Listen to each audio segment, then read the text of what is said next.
जेव्हा वेगवेगळ्या आपत्ती संकट येतात तेव्हा आपण म्हणतो कलियुग आलं. कोणतंही युग येऊ दे हो, माणूस माणसासारखाच दिसणार ना. मग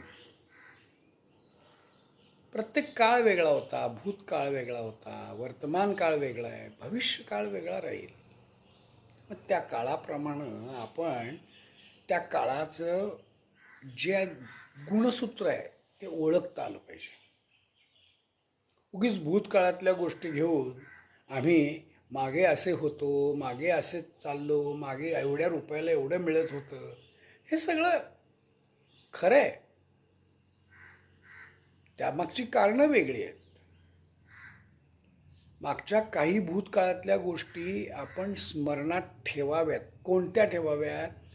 ज्या अविस्मरणीय आहेत. असं ऐतिहासिक असेल, अशा काही भौगोलिक असतील, अशा काही पर्यावरणाच्या असतील, अशा काही पावसाच्या असतील, अशा काही थंडीच्या असतील, अशा काही उन्हाळ्याच्या असतील.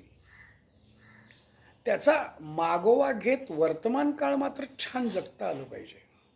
आणि ज्याला वर्तमान काळात छान जगता येतं, निरागस एक जबाबदारी, आपली कर्तव्य ही व्यवस्थित कुटुंबामध्ये आणि समाजामध्ये पार पडता आली ना, मग नक्कीच आत्ता वर्तमानात असणारा माणूस